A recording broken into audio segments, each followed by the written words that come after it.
ตื่นแล้วก็กินครับเอาแห้งมื้อนี้สิไปแล่นน้ำเภอสัก6-7 รอบนะเบิร์นไขมันนิดหน่อยกับเขาวก็สิมีหมูทอดกระเทียมออมปลาแจ่วพริกพอปั่นครับพอปั่นหน่อยๆพอแล่นมีแห้งครับ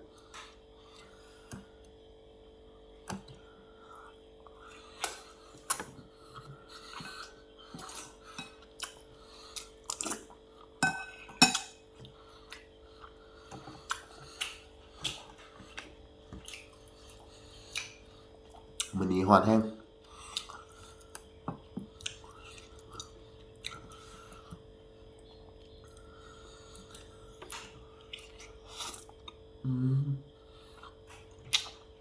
โปรตีนล้วน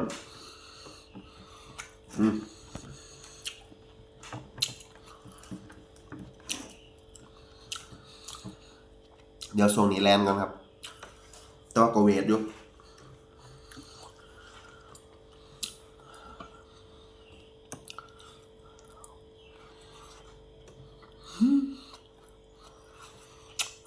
สั่งอย่างเดียวครับกินข้าวแล้วมันอิ่ม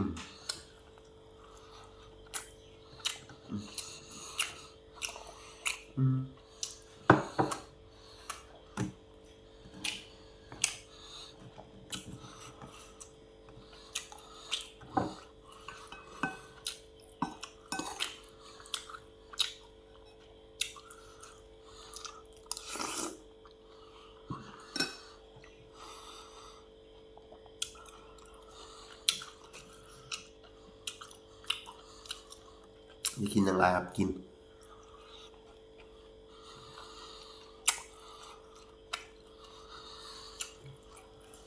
มื้อนี้อากาศดีน่าสิแล่นได้หลายรอบอยู่เบิร์นมันออกเลยครับ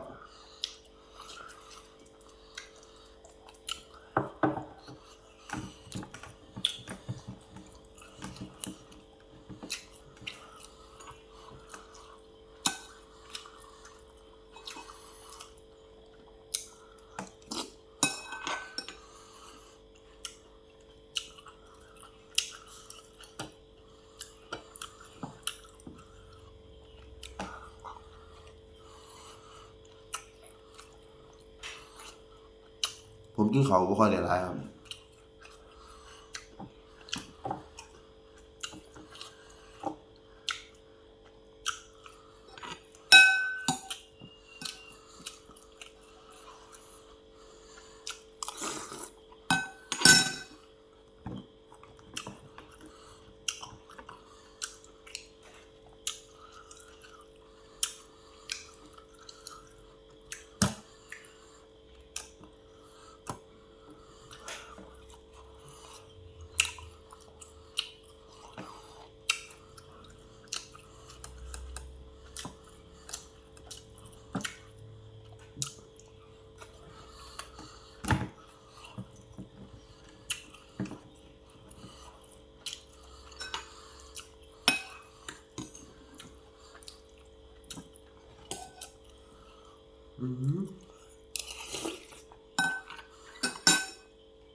บ่ต้องสงสัยเด้อครับว่าคือเฮ็ดแต่คลิปกินข้าว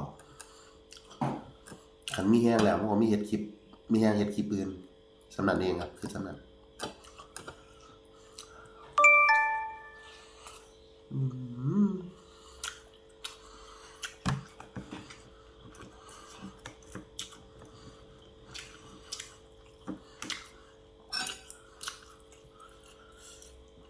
กินข้าวบ่ค่อยได้หลายครับซุมื้อผมกินข้าวน้อยอยู่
จากนี้ฮอด8 โมง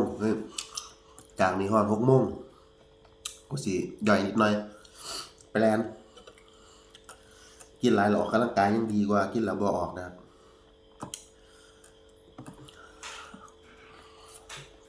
ยำแรกบ่กิน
เดี๋ยวมันนี้ก็สิน่าจะได้ออกไปตะเวนครับ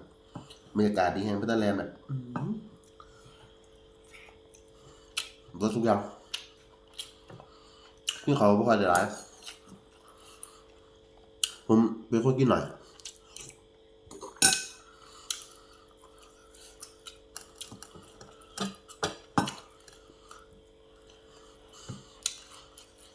รอติดตาม